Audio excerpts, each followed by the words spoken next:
And we are officially live. Hello to all my BC WrestlePod nerds out there, and welcome to another rendition of Dual Dynasty, your weekly WWE review show here on the BC WrestlePod Network. I am, of course, your host, Mikey, Jefe of BC WrestlePod, and joining me this afternoon is the Pleat Father himself, the Kilt Man, who is in. I am in the building, in the gorilla position after dark. So, I had to get new lights actually because the ones I had were starting not to connect, and I couldn't change the freaking colors. hate when that happens. I have one that has a worse app. So anyway, that's what you're saying. That is very, very fair. But the two of us are here this afternoon / early evening for a special WWE Dual Dynasty review here due to my own schedule because I, had things to do earlier this morning. I wanted to still do a review, even though I was like, not a lot happened this week, but I still feel like for the consistency, we need to have it. And of course, we'll be off next Sunday anyways, as it is leading into a pay-per-view weekend. So today, what we're going to do is we're going to recap Raw and SmackDown, but we're going to have 3 talking points for Raw, 3 for SmackDown.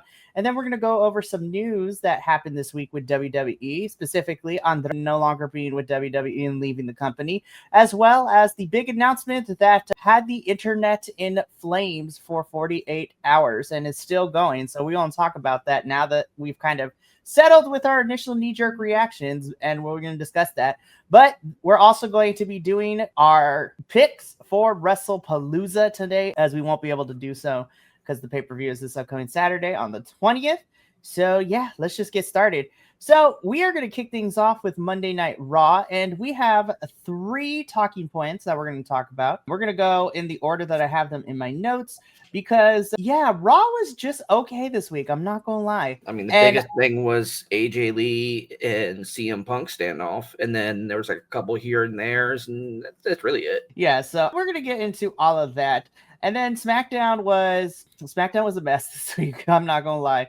And we're going to get into all of that as well. So the first talking point that we're going to talk about, because this kind of leads into WrestlePalooza a little bit, is what was the big story leading around, the beginning and the main event of our show, which was we have the Usos, The Vision, and LA Knight involved in this whole entire opening and main event segment. So the Usos, back together once again, announced that they want a WrestlePalooza, and they're going to get a WrestlePalooza showdown with The Vision, specifically Big Boy Bronson Reed, and Braun Breaker, the Braun Brawns. And of course, this ended up having them go back and forth, the Usos roasting the Braun Brawns, which is really fun to watch, not gonna lie. But LA Knight does get involved towards all this because he still got beef with Jay, but he also got beef with the Braun Brawns. But that's gonna come in a little bit later. So the Braun Brawns and the Usos are going to have a match later in the evening. So during our main event, LA Knight does get involved, like I said. Knight attacking the Vision from behind gave the Usos an opening, but things ended in chaos, because afterwards, Jey Uso speared LA Knight for the angle to end the show. So we've talked about this storyline for the last couple of weeks, because we have Seth, the Braun Brawns, and Paul Heyman involved in this, and they're feuding with LA Knight, Punk, and Jey Uso, kind of in this weird quasi, like individually, but also those 3 of them as a group. So my question to you is, and we could discuss this outside of the question too, does this current storyline feel like it's having a direction, or do you think it's too overbooked with the constant run-ins and how many people are in and out of this story? It is fully overbooked. It's a little hard to keep the thread and to keep everything kind of, this is what's actually happening. We did see the Orca getting taken out by the tribal chief. Yes, I did say Orca because he looks like one. That was a good line. It was such a good line. Even Jimmy broke. It's like Jay was on point, and Jimmy's like, because he looks like one. It was hilarious as well. I'm not even going to lie. And for a split moment, I'm going to sidestep and remind everybody to go get your beautiful merch at the links in chat, so that way you can support us and we can keep doing this, and then we can buy more equipment so everyone has the same shit and they all sound good. Anywho, moving forward, or we just build an entire industrial complex for us and moving. So it's a lot of I'm angry, but I'm not angry. I'm this, I'm that. Like, dude, can y'all make up your minds on what you're doing? Like, I need to know. Is Jay gonna turn heel? Is Jimmy gonna be the peacemaker? What's going on here? LA Knight, is just doing something. And it's like, okay, cool. He wants to go up to the Tribal Thief. He lost against the Tribal Thief. And it's obvious that there's really not a whole lot to do right now. There's like, it's weird. It's a very weird storyline. I'm not, because it not only is it just the it's just the Braun Brawns against the Usos and LA Knight, but the rest of the faction, which is Seth and Becky, are off doing their own storyline. What the fuck? Can we have a storyline that makes sense? Right. And we're going to get into Seth and Becky in a little bit with that whole thing, because again, there are too many people involved. I'm going to be so for real. Like, the Usos being back together is fun. I'm not going to lie. However, my issue stems from the fact that, again, you had the Vision, which was, Seth, Reed, and Breaker. So the three of them are supposed to be this faction. But it feels like we're telling two different stories and we're not utilizing this faction. And I'm tired of Seth always being these leaders of these weird-ass factions that never go anywhere. And the Usos and the Braun Brawns are doing stuff. Seth and Becky are doing stuff with Punk and AJ Lee, which we're going to talk about in a little bit. But then LA Knight is just floating around. Like, what are we doing? I was just like, LA Knight was on SmackDown for a while, and then you promoted him on Raw, hoping that, we thought, there's going to be things for him to do, but it feels like everyone's kind of just floating. And I feel like, and I'm going to bring this up a lot more as we continue on with our review, I feel like WWE is just not putting in the effort for the creative and the storytelling, because they're banking on people that are going to pay for these tickets, even if the product is mediocre, which is kind of fudged up. Gotta wait a couple more minutes before I start cursing. But I'm just like, what are we doing? And then it seems that Jay and LA Knight might have a program, which would be cool. But again, nobody's doing anything. Where literally Seth is holding this title, which is not probably going to get defended anytime soon, which is kind of stupid. I mean, we had that at Clash of Paris, but even then, that match was overbooked as hell too, because it was like 4 people and then everything that happened with Becky. But I digress. We shall see what is going to happen with the Braun Brawns and Jay and Jimmy and LA Knight and all of that. All right, so the second talking point of Raw that we're going to discuss is the promo that we got from AJ Lee, as well as Becky's confrontation leading into, Punk and Seth also being in the ring with all of this as well, given the fact of what we're getting at WrestlePalooza. So AJ Lee, for the first time in 10 years, steps into a WWE ring, and she has a heartfelt promo. She reminds the folks who she is. She expressed in so many words of her struggles, especially with her mental health and everything that happened. And of course, she went to therapy. And when you get the crowd chanting therapy, I was like, it's 2025. Mental health matters. We love you for that, AJ Lee. Fantastic. Yeah. And so, she also went into, she technically was retired, and then she came back and everything.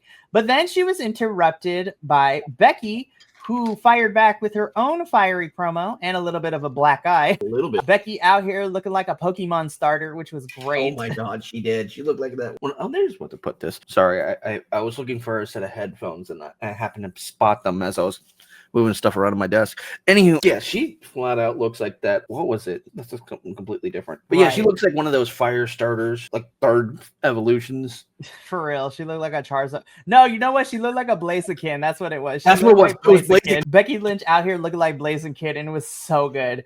But I also have to mention too that while AJ and Becky are going back and forth, AJ has Becky's Women's Intercontinental Championship because she took it from her when she made her return on SmackDown last week. Yo. And so Becky just wants the title back. She don't care about anything else. And so AJ's like, okay, I will give it back to you under one condition. And that condition is that she gets a match with Becky, and then Punk and Seth get a match with each other in this mixed tag team match. Seth is out here and is like, no, we're not doing that. And AJ's like, okay, then I'm going to hold this title.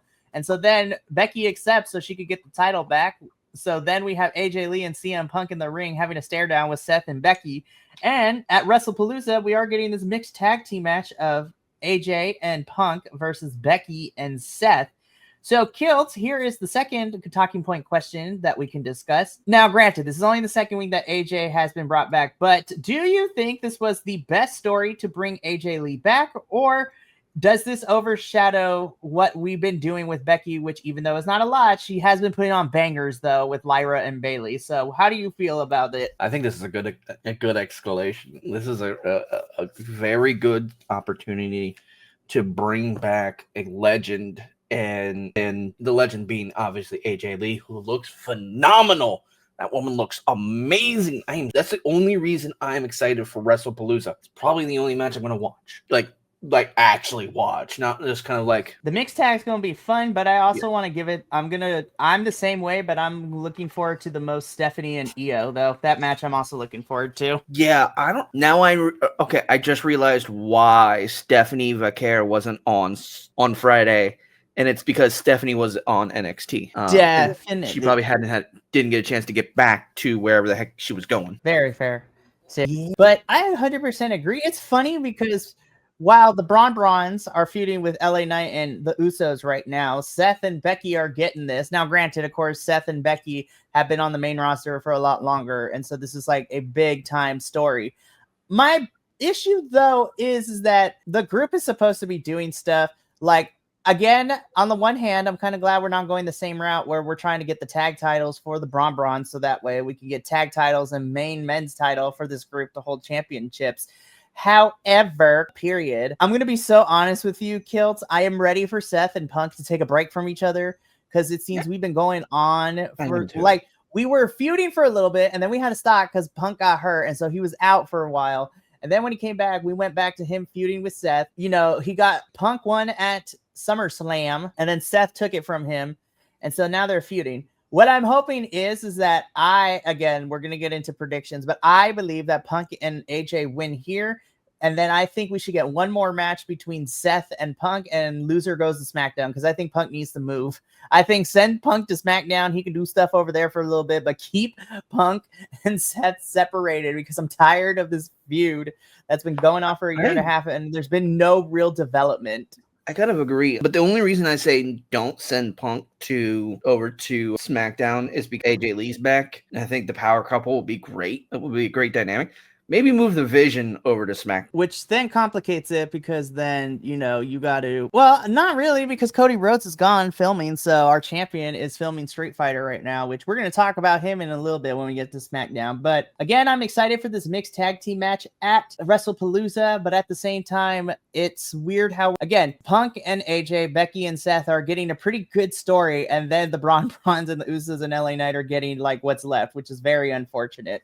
Yeah, it's unfortunate for them, but like, what are you gonna do? They're making the best of what they can. It's just mediocre. It's not even good. It's not even bad. It's just mediocre, and I feel like that's the worst thing for any wrestling. I think they're not drawn out, but they're burnt out, so to speak, from all the stuff they've been doing this year, and it's like we're just kind of creatively out of options right now. But we're still trying to do things, and I'm not making any sense of any of it. Well, prepare to not make sense of anything else, because our third talking point is what happened this week on the rest of the show, which is just everybody. You're either in. So our big two stories on Raw right now is the Brawns and the Usos with LA Knight kind of tagging along. And then you have this mixed tag match going into WrestlePalooza.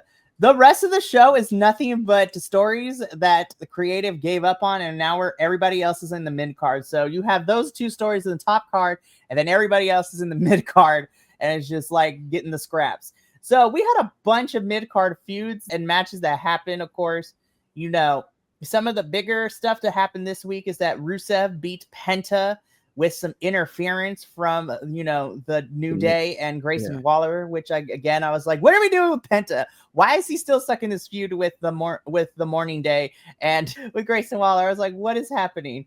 And I'm like, we're also not doing a lot with Rusev. Now, granted, he beat Sheamus in the Donnybrook match at Clash of Paris, which was baller, but where are we going with him now? This is kind of weird. I think go ahead. So we're going to talk about all of this. But then the other thing that happened is that Asuka was able to beat Nikki Bella, but Rhea Ripley made her presence felt backstage because she still got beef with Asuka. So that seems to be a thing that is happening. And again, even with the matches itself and everything that had transpired, this felt more like setup matches than real momentum builders, which was kind of crazy to say. So I was like, okay, they're here to just do stuff, but where are we going with all of this? So Kilt, my final talking point, the third one for Raw, is do we feel that these feuds are just spinning their wheels, or can they actually catch fire heading into the fall and actually be worth something? What do you think? They definitely need to put something down for traction, because right now all they are really doing is spinning the wheels. They're giving us breadcrumbs that are kind of catching but continuing to just go. It's so loose. It's so bad. It's not bad, but it could be better.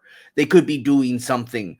But one of the things I'm keep seeing is it's brand splitting. Like, they're moving people all over the place and not really focusing on their story. Like, freaking Dominic has 3 different storylines going on right now. 2 inside WWE. And I think that's going to get a whole lot messier too, now that, Dominic, Mr. Mysterio, Dom, is now the AAA Mega Champion too, after this past Friday beating Hijo del Vikingo. So it's going to get a whole lot messier. It's definitely going to be extremely messy, and it's just like, I don't like how messy this is. I'd like for them to clean it up a little bit, because that makes, to me, the most amount of sense. And it's just it is so, just come on. Can we just clean these lines up? Like, I want to be able to look at things and be like, okay, I understand this. I want to watch my soaps. I don't want to watch a mess. If I want to watch a mess, I'll walk outside. I live in fucking Florida. I know. It's frustrating because, again, Raw has its issue because Seth and everybody in the group and Bex and Punk and everybody is at the top of the card.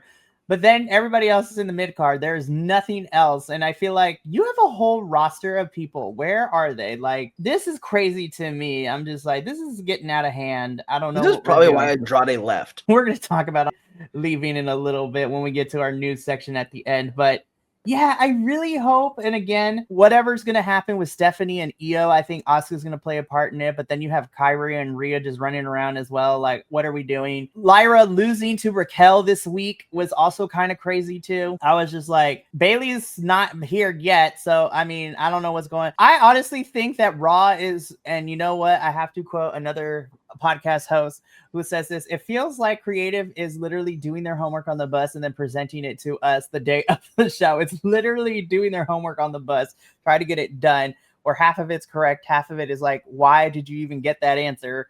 But I have to agree. This is so, it doesn't make any amount of sense. No, and I'm going to save my soapbox moment when we talk about our news segments, because I've had people, reach out and say, hey, so I know you guys stand on this about Saudi Arabia. What does the future look like for you guys covering, the Fed? And I'm like, stay tuned on Sunday because we're going to talk about that. But that's going to be it. That's all the talking points I have for Raw. Again, Raw and SmackDown both, but Raw is having an issue with balancing out, what is at the top of the card and then giving something for everybody else to do, which is kind of nuts. And we're kind of just spinning our wheels with things. So I'm really hoping, and I can't believe I'm saying this, I'm really hoping that WrestlePalooza gives me some direction, because after WrestlePalooza, I believe we have a Saturday night's main event in October, but then it is all roads lead to Survivor Series War Games. And I was just like, I swear to God, if you make War Games lame, I am going to be so upset, especially because I'm going to be there because it's in San Diego. I'm like, don't mess this up, WWE, but they probably will in some capacity. But I digress. Alrighty, so let's move on to this. I'm not going to lie, Kilt, SmackDown was rough. And I know we read, like, Professor, I, and Minnie, I've had the luxury of reviewing some really piss poor SmackDowns when it was the Tribal Chief Roman Reigns story arc, where it took like an hour and a half of the whole show and then 30 minutes of everybody else. But this was a mess because of booking, because of certain things that were made, like decisions that happened. And this is not one of the talking points, but I was just like, we just reduced Ron Killings back to R-Truth, the comedy character, and he got beat up by Brock Lesnar in the opening. We did not need that segment. I'm just going to be so for real. And I was like, listen, Triple K is not beating the allegations. I'm just like, what? No, he's not. It is ridiculous. I was just like, I was so fascinated with Ron Killings, and then Creative and Triple H and TKO, they just gave up on making something cool with it. So I'm like, that sucked. I enjoyed the joking about the Ron Cena, bit. That was funny, but it literally, this whole thing has been like, the whole handling of R-Truth has been very, very weak.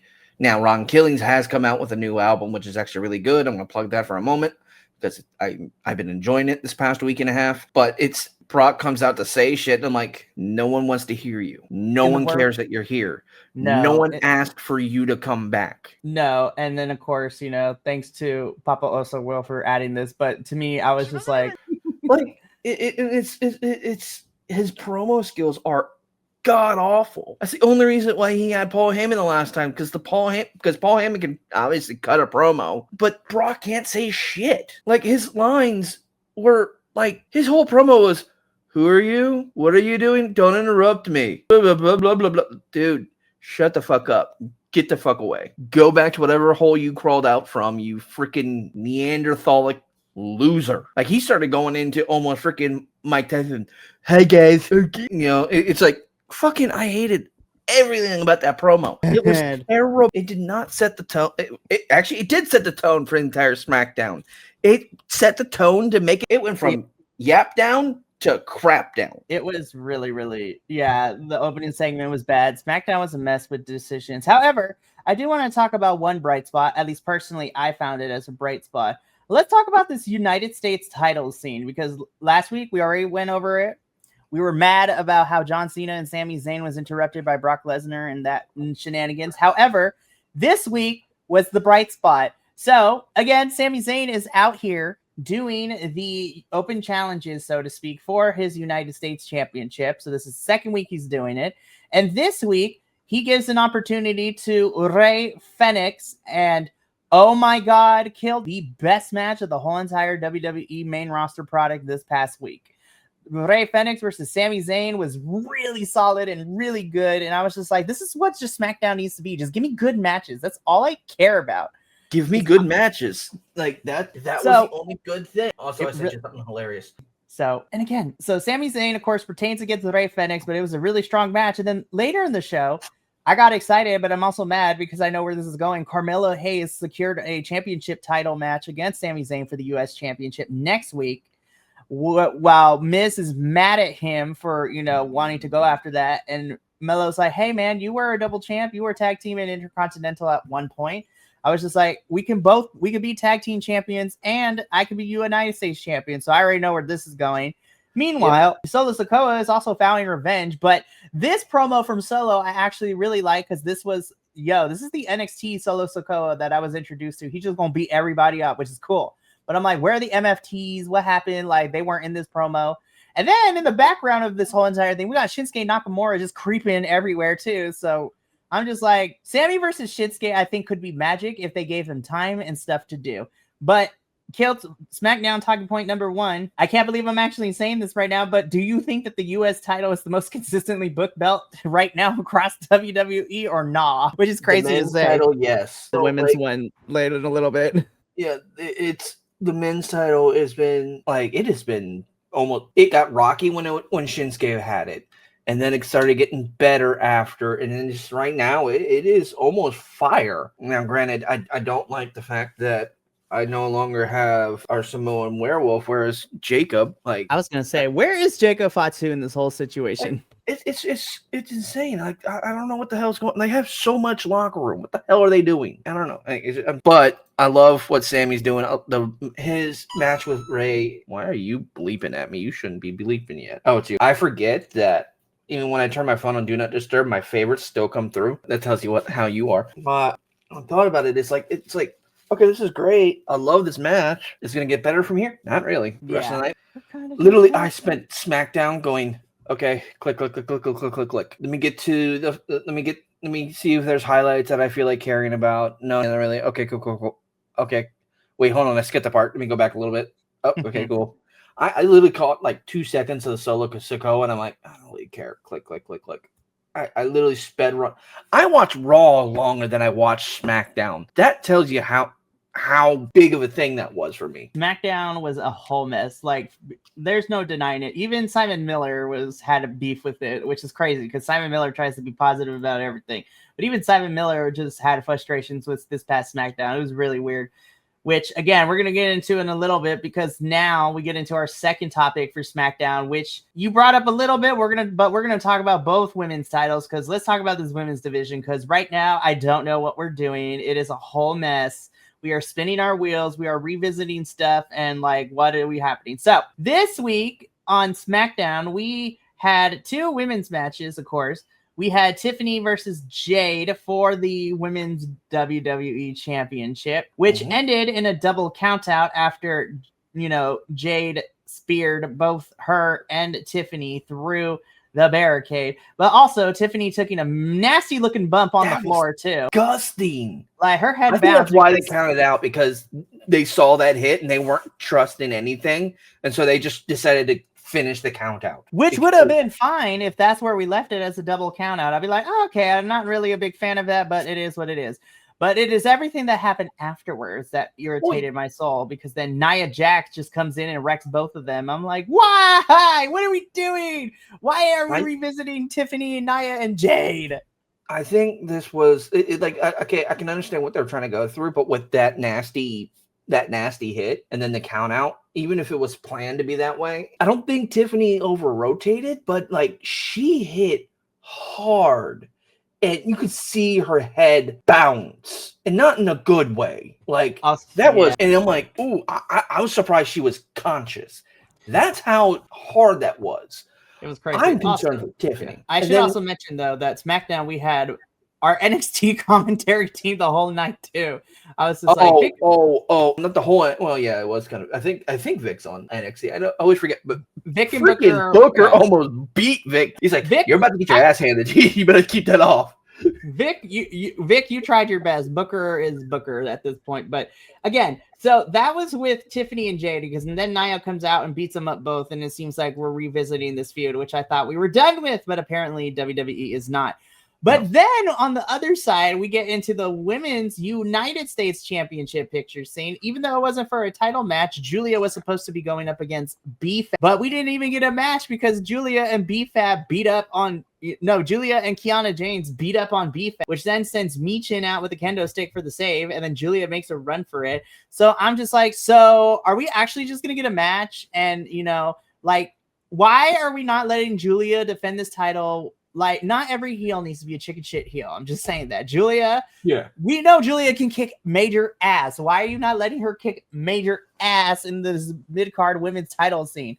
Like, I don't know. And I'm like, so does that mean that we're probably going to get a tag match between Kiana and Julia versus Michin and B-Fab? So I'm like, does Michin get another title shot after she lost last week? Is B-Fab going to get a title shot? I am so upset with what we are doing. And it makes me mad of all the work that Chelsea put in as the inaugural champion. And I was excited when Zelina got it and then Julia got it. And we haven't done anything since those two. Like, why is Julia not kicking ass on here? So, Kilt, I guess the talking point, the question I have here is that what are we doing with the women's divisions? Like, what is the issue? Like, has creative gave up on it? Are they not giving them anything? Like, what? Why is this women's division spinning its wheels and not going nowhere? I have the worst case scenario, and I have the best case scenarios. They're kind of incompetent for the most part creatively, or the creatives are kind of incompetent, and I'm hoping that's what it is. They're just flubbing because it's WrestlePalooza and they really don't have a good idea what's going on, and they're doing something, but they're not doing enough. They're not doing great enough, and they're trying. The worst case scenario, which is I'm starting to lean as, especially with the most recent announcement being most likely, is they're getting pressure from the Saudis to not have women anymore. And they're trying to make the women look bad so that way they don't have to book them anymore and they can cut them off. And that's stupid. And that frustrates me if that's the actual case. And I don't want to think the Saudis has something to do with how poorly creative is writing the women.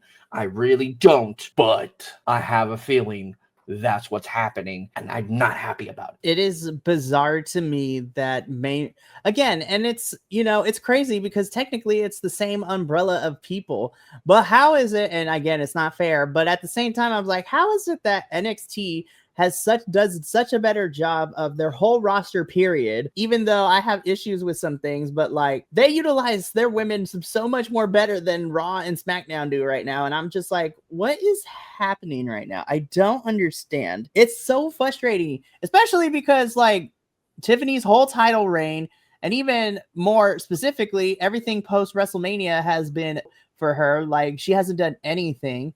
This United States Women's Championship, everybody wanted it, and we were excited when Chelsea had it, but then they're not letting anybody do anything else. We didn't do anything with Selena. Julia is not doing anything with it. So I'm like, why did you put this on the women if you're not even going to use it properly? It's so annoying. And then to make it even worse too, later on, you know, Chelsea Green's like, we want a tag team title match. And Nick Aldis is like, bet you got one. I was like, what was the point of the story we were building the last couple of weeks then if you're just going to give it to them? What is happening? And that's the other thing too. No Charlotte and Alexa on this episode was kind of crazy. Not even pre-taped. I was like, what are we doing? Yeah, I don't know what's going on here. This is starting to get to a point where I'm getting frustrated with the storytelling. I don't want to think that there's outside influence like from the Saudis, but I can't discount it now because of everything I'm seeing from, you know, the most recent announcement, which we'll talk about at the end. But I do think that plays a part. But even taking that out of like domestically, TKO is just not doing what it needs to.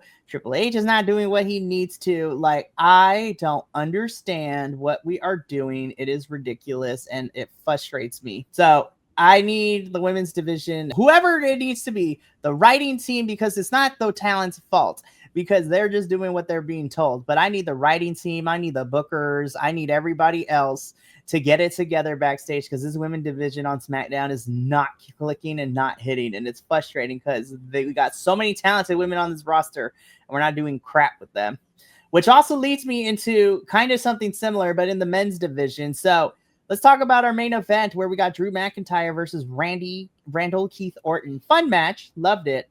Here's my issue with it is that I feel that like Randy was ready to go for the punt, and then like it was through shenanigans that Randy lost. I was like, you guys, this is just me saying this. Randy Orton does not need to be protected. Like, I feel like he could take a loss to Drew and he would be okay. I'm not going to lie, you guys. But the big thing to come out of this is that, you know, again, Drew McIntyre defeated Randy Orton. You know, Drew was about to give a Claymore kick to Randy through the table like he did to a certain American Nightmare a few weeks ago, which leads to said American Nightmare, Cody Rhodes, coming back to save Randy Orton, and he gets on the mic and challenges Drew for WrestlePalooza. And I'm like, okay, bet. Like, this was the logical sense. He wants to get his lick back on Drew. It is not a stipulation. It's just a regular singles match at WrestlePalooza. And I was just like, unless you give me something at a Saturday night's main event or even at Survivor Series, this is crap. I was like, this is ridiculous. I was like, it's just a regular match. The title's not on the line. Like, no stipulation at WrestlePalooza for these two. So, Kilt, the final talking point for SmackDown. Do you think WWE rushed Cody versus Drew too fast, or do you think it makes sense for what we've seen so far? No, none of this makes sense. It doesn't make sense at all. Nothing about that match makes sense for WrestlePalooza. There's nothing on it. It's just it is. It's a receipt match. Literally, you can do it on the go home show before WrestlePalooza or the week after. There's no need to take up a PLE spot. This is useless. You're wasting time. Why are we doing this? Like, either give Drew the shot at the belt and either put him over or put him under. Just do something. But this receipt match is not it. I'm getting to a point where I'm starting to just not want to watch because none of the storytelling makes any sense. I legitimately cannot. This was a really rough SmackDown episode this week. And again, we have issues with Raw and SmackDown, but it feels like WWE and TKO are focusing so much on trying to make Raw decent that we kind of forget that SmackDown exists. And I'm just like, don't do that, because you got these two brands. You're supposed to be doing it. And I'm like, I don't know what we're doing, but it's frustrating to say the least. But that is all we have for the Raw and SmackDown. So let's go into a bit of news. So we got two news topics we're going to talk about openly, freely, all the things. We're going to say the bigger one for later, but let's start with the first one, which is the still developing story that Andrade has gone from WWE. So we got word over the last 48 hours that Andrade had left WWE. We were supposedly there might have been some violations to policies and things like that. We won't know until we get official, confirmation and details and all of that. But I'm gonna be so for real, and I'm gonna speak from it. I love Andrade. I know he has a history of being his own worst enemy, but at the same time, I was just like, this man came back, and you, outside of that best of 7 series that we had with him and Carmelo Hayes, like I liked that him and Rey Fenix were going or tagging together because that would be fun. But WWE did not do anything with Andrade since his return, and I was just like, I'm not surprised that he left. Again, Andrade can sometimes be his own worst enemy, but at the same time, I'm just like, y'all have done nothing with him. And to be frank, you guys haven't done anything good for our Latin talent in general, because Andrade's gone. Dragon Lee's contract is up in 3 months. LWO is being sent to do Tripta, but we don't get to see them on television. Penta is stuck in this weird feud with the New Day and Grayson Waller of all people. Rey Fenix had a banger match with Sami Zayn, but we haven't seen him everything. I don't know where Santos Escobar and the rest of Legado del Fantasma are on my television screen. There's nothing. It's so stupid. It's so useless. The only other thing I've seen is Penta being thrown to AAA. And he cut a promo saying he's going to be the Mega Champion. He's going after that title, which is great. Do it. Please do something with Penta that doesn't involve the New Day. They're useless right now. So, please. Again, Andrade leaving, I was like, I guess it's less of us talking about it because I'm like, are we surprised? No, not really. To me, they're not using him. Yeah, exactly. So I'm like, you know what? If I'm not being used, I'm like, I'm going to leave. I'm like, what for? It's like, why am I here? It's like 90% of they're not using 75% of their locker room. I feel like, honestly, I think it's only like 25%, maybe 30% of the locker room is being used right now creatively. The rest are just kind of sitting there with that on their hands, just going, "Oh, hey guys, I'm getting a check cut. What the fuck am I doing here?" It's ridiculous. So, I think the only other thing that I do want to talk about is because I've seen a lot of like wrestling creators I follow talk about like where could Andrade go. And so I'm just like, well, if he's gone from WWE, I don't foresee him going back to AEW because I feel like that's not where he just left from AEW. So he's not going to go back there. He's not, I don't think, because it's still WWE, I don't see him going to AAA. TNA could be fun, but because they have the working relationship with NXT, I don't think that would be the case, but it could be fun. I'm going to be so for real. I think Andrade should go to either New Japan, which would be a lot of fun to see him in New Japan, or even send him to CMLL because, again, he came from Mexico. He was, his moniker is La Sombra. So because technically now he's out there, I would love to see him return and put on the mask again and go to CMLL and be a luchador down there, but who knows? Actually, that was my thought. Like when we first mentioned that, where is he going to go? I'm like, CMLL. Well, I mean, he was a luchador in Mexico before coming to the Fed and being part of Black and Gold NXT when he unmasked and just was. So I'm like, that's cool and everything. But again, we're not. I think, Kilt, I speak for both of us. Are we surprised? No. Do we hope we get Andrade find success and happiness somewhere else? Yes. But again, this is a bigger issue that can be talked about, the Latin talent not being utilized correctly in the Fed. Like, outside of Dominic, I was like, unless your last name is Mysterio, any other Latin superstars WWE does not care about. No, because you have to remember they're not even using Rey that much. Well, Rey, I think, is technically still out on injury, but even Dom is starting to fall through the cracks. Yes, he's AAA Mega Champion, but and he's the Intercontinental, but he's been stuck in this Judgment Day storyline of will they, won't they break up. And so I'm like, I know y'all are waiting for Liv, but damn, you guys, we're just stuck. Yeah, Liv looked better on that announcement that we're talking about in a little bit, but she didn't. No, we'll talk about it. Well, let's rip the Band-Aid off because now let's get into our big talking points. No one looked like they wanted to be there. No, except the Saudi guy. No, so we had a press conference. What was it, Thursday or yesterday? I don't even remember.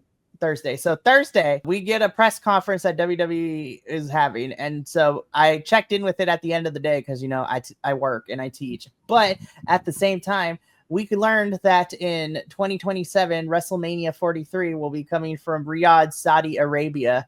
And listen, the internet already did its job with the memes of everybody. Like Bianca looked impressed. Charlotte was pissed. Liv was trying to fake it as best as she can. Stephanie wasn't impressed. The men were not impressed. The only person that wanted to be there was the Saudi prince. And I was just like, TKO and WWE are shooting themselves in the foot, because I was just like, I would like to quote one of the wrestling creators that I've been getting to know a little bit, WWE wrestling. It's like the big party. It's 2 nights. It's crazy. It's where all the big stuff is supposed to go down. And then you're taking it to Saudi Arabia, where, yes, that blood money be kicking. But at the same time, it's just like, I always say that international pay-per-views need to happen more often, because we here in the States get very blessed and we are spoiled with the weekly shows and a lot of the stateside pay-per-view. But while I was just like, I can tell you this much. We here at Wrestle at BC Wrestle Pod, we're not reviewing WrestleMania 43. Shit, I don't even know if we're gonna watch it. I will probably still make a report card for it, but even then, I'm like, I don't even know if I want to do that much. No, I'm pirating the shit out of it. I will go to whatever pirate site has it. I will skip through and get the highlights, and that's it. I will not be watching that. I know. Well, I was about to say I don't understand, but I do understand. It's because it's the money. It's for money or whatever. But I don't understand why WWE. It's not even WWE. I don't understand. I know well, no, I do. TKO is trying to maximize profits. That's why they are doing in Saudi Arabia. I mean, shit. In January, we're getting the Rumble 2026 Rumble in January. This upcoming January is going to be in Saudi, which is kind of stupid too. And so I'm just like, I'm afraid that TKO is probably going to, and it hasn't happened yet, but I'm afraid that TKO is going to strictly keep Mania in Vegas or Saudi Arabia, just in those, because you can marketing and get this money, which then robs other cities to, again, Vegas has a high bidding price because it's Vegas. They make money off of tourism and all sorts of things. But I'm like, Mania should be like, I was excited for it to be in Louisiana. Like, I was excited, and then they took it away. I was like, how are you going to tell me that Vegas Part 2 Mania has cooler theming ideas than a Mardi Gras type of Mania? I was just like, how dare they? It's frustrating to me because, again, Saudi Arabia has a nasty history of treating marginalized groups and women specifically, which also brings me to my next point. I was like, if we're in Saudi, how many of these women titles are we going to get? Like, what is happening? And again, with the Royal Rumble this year, I was like, so you mean to tell me that the women are going to be subjected to not cheers? Like, this is stupid. It's going to be 100% dead audience, and it's not going to be worth their time. It's dumb. It's stupid. Again, which brings me to, what some friends have reached out to me asking is just like, hey, so I know that BC WrestlePod doesn't like the Saudi Arabia, and with everything going on and the direction that it's going, it's like the biggest question people are asking is just like, as mediocre as WWE, Raw and SmackDown, and then like the mid booking of the pay-per-views, do y'all are still going to cover it? And the short answer to that is yes. Unfortunately, WWE is a big conglomerate titan, and if we decide not to cover it, morally it would help ease us, but unfortunately, because it's such a big federation, not covering it probably doesn't help either. Just because we're covering the big fed doesn't mean that we have to cover everything. I mean, I mentioned it, but we didn't talk about in depth about Brock Lesnar. Like, we talked about, how disappointed we are in TKO and WWE hosting Mania 43 in Saudi Arabia. We call out WWE and its piss poor booking of the women, especially the lack of creative and care about these storylines. They are literally playing the same playbook over and over again. And this might get me in trouble, Kilt, and I am afraid to say this.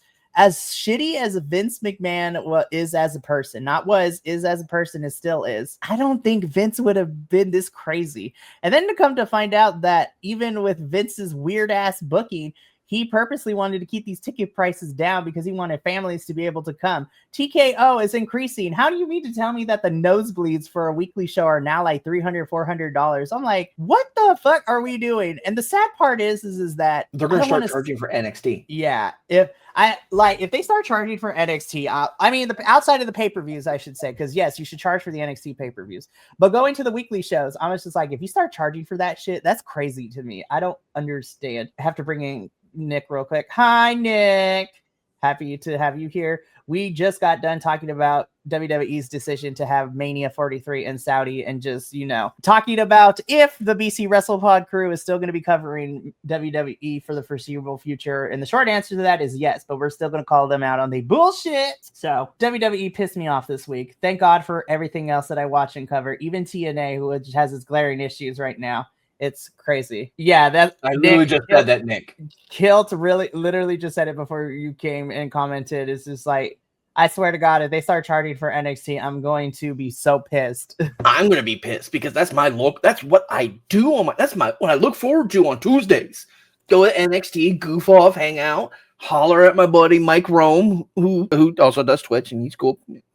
And it's like, that's a great. If you're gonna start charging me for that, then I better be allowed to park at the PC. If I'm getting charged for something, you better move it out of the PC into a building that has better location for parking. So that way, if you're gonna be charging, I don't want to fucking take a goddamn bus no more. Because it's free, I'll take the bus. Don't care. But if I'm gonna be shuttled to this location, fuck you. I don't like it. I'm upset. Yeah, no, agreeing with Kilt. Not my thoughts. All y'all's. Seriously, WWE is being very weird right now. But that's all the news that I have. Let's finish this off, Kilt. So let's quickly go through and do our WrestlePalooza prediction. So of course, WrestlePalooza is this upcoming Saturday, September 20th. I will be watching a replay of it. This is going to be the first WWE PLE that is going to be on the, ESPN, which I was just like, no, thank you. I got a VPN, so we good. So I'm going to connect to either the UK or the Canadian Wi-Fi and just watch it from Netflix because I'm like, this is stupid. Agreed. But before we get into our predictions, though, I got to bring in Nick's comment. I like to be able to park next to Blake Monroe for those prices. Please don't tell my wife. Tell your wife. Would be like, she going to watch this. No, I'm just kidding. We love you, Nick. So this is crazy. My brain went somewhere else. We're going to get him in trouble and it's going to be funny, but not really. Alrighty, so let's get into let's do these predictions really quickly for WrestlePalooza. Again, I only care about like 2 of these 5 matches that we have, so let's just get into it. So the first match that we're going to make predictions for is the tag team match. We have the Usos versus The Vision. I don't care about this match because like we're just stretching this story out. Initially I wanted to go with the Braun Brawns, but I feel like, I'm actually going to stick with the Braun Brawns because I think they win here, but then I think the Usos are involved in War Games, and I think that's where they're going to get their victory here. But I'm going to go with the Braun Brawns to win here. Kilt, who you got for this one? Okay. Fair enough. I was just like, I'm so uninspired by this pay-per-view build and this card. I have a feeling. Okay, here's the thing.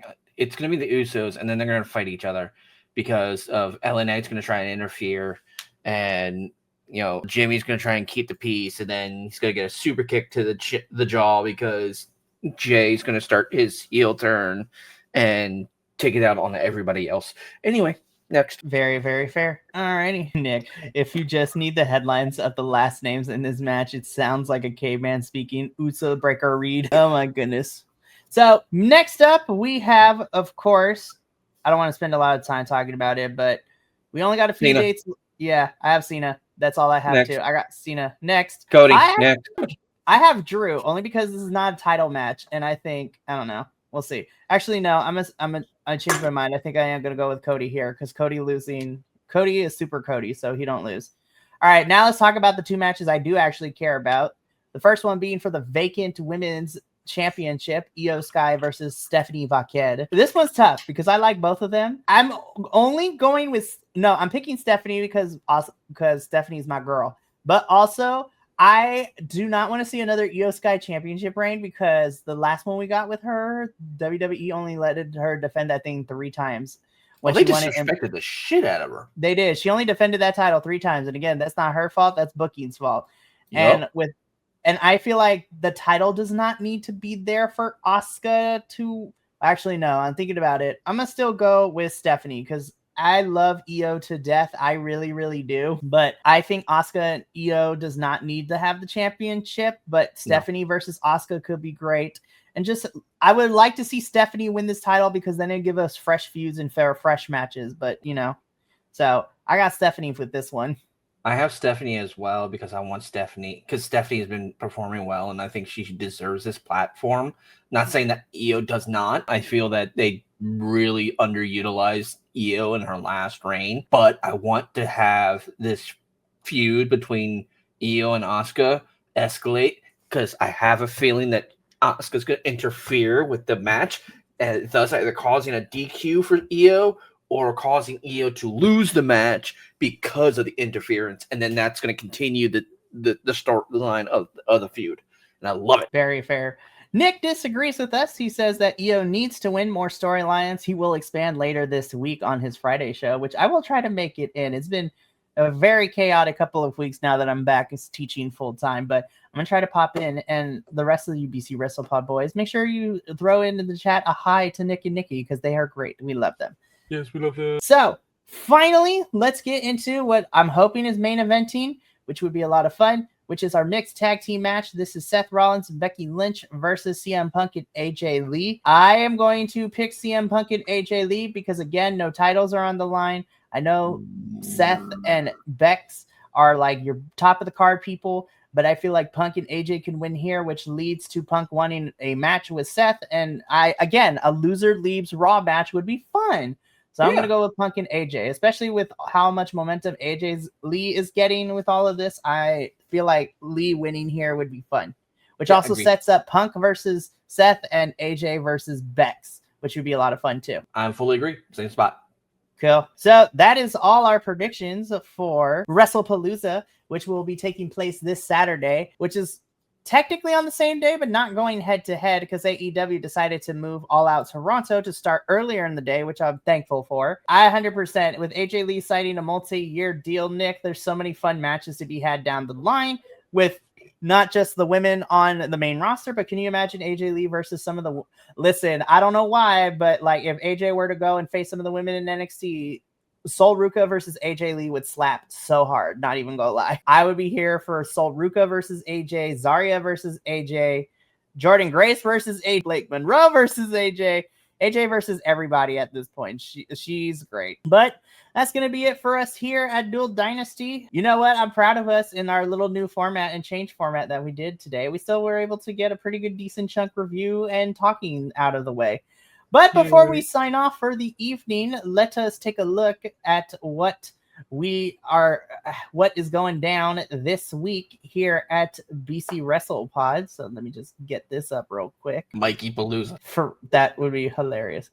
Any troops in Mikey Palooza coming? I heard here Indianapolis, LA, New York bidding for the event. No, but I will say this, if you're in the Los Angeles area this Saturday, the 20th, and are going to be heading to the Ukrainian Cultural Center, I will be there because I will be in person for GCW Homecoming Los Angeles. So I will be going to my first Game Changer Wrestling show, and already scheduled to be there is like Matt Cardona, Shotzi Blackheart's going to be there. It's going to be fun. So yes, I'm going to be using the GCW show I'm going to on next Saturday as the location. Nick is like, LA, huh? You sold out. Hey, I'm a West Coast kid, okay? All the East Coast get all the fun stuff. And it was just this year that they decided to show the West Coast some love because half the time we don't get anything in terms of wrestling shows or pay-per-views out here. So anyways, looking at this week, we have a pretty short week, which is actually very nice. So this upcoming Tuesday, we have our AEW review, which is the final review that we are doing, as this was the final week for AEW in their Philadelphia residency in the old ECW arena. And then that is also our go-home show, as we will be making predictions for all AEW All Out Toronto, which is going to be a lot of fun. Then on Wednesday, I'm super excited for this one because at 5:30 p.m. Pacific, Papa Oso and I, and if Kilt can watch it in time, we will be doing the NXT Homecoming review, so the special edition of NXT, where we are getting some generational matches of NXT folks going up against each other for that show, which is going to be a lot of fun. And then at 8 p.m., we are doing the final CMLL review before heading into this Friday, which is our CMLL 92nd Aniversario watch along. This is the big anniversary show for CMLL, so I'm excited. We are getting a lot of matches. It's going to be great. Wow, how dare you call me Mikey Levesque, Nick? I'm like, we gonna fight. I was like, listen, I'm not old, I am not white, and I don't have, the moniker of Triple K. So yeah, we're not gonna do that. But that is going to be on Friday. And then I'm rounding out the week before I leave for Los Angeles in the morning. I will be doing a quick review for Defy Wrestling's AO, which is going to be a lot of fun. We have an open challenge for Clark Connors to defend his championship against. It's going to be crazy. We're also getting, making his Defy Wrestling debut. So Killer Cross, which I'm excited for. Should be fun. It's also going to be a good time as well. Mikey, can you confirm or deny that you won't release Kilt from his contract to work for Tony Khan? I'm going to be so for real. If any of these major promotions actually want to work with my podcasting hosts, I would let them because they deserve it. My hosts deserve the world, and I want these opportunities for them. So if they come that way, I want them to take it. Like, do it. It's amazing. Like, it'd be amazing. Love you too, Nick. But that is going to be BC WrestlePod for the week. So a bit of a shorter week once again, but fear not, because it's going to get crazy next week. But that's going to be it for us here at Dual Dynasty. Thank you for tuning in to this special afternoon, evening edition. We will be back at our scheduled time in 2 weeks on Sunday at 11:30 a.m. Pacific, 2:30 p.m. Eastern. But until then, that's going to be it for me and Kilt. So thank you so much for tuning in, and remember, take care of yourself, love one another, stay Bi-Conic, and more importantly than anything, you always deserve to finish your story. We will see you this week for a bunch of reviews, but until then, and until next time, peace. Thank you so much for tuning in to another Vibe Tribe production. What's going to happen next time? Well, you're going to have to tune in to find out. But until then, remember, take care of yourself, love one another, and as always, make sure that you keep the good times rolling. Thank you for being here, and we'll see you next time.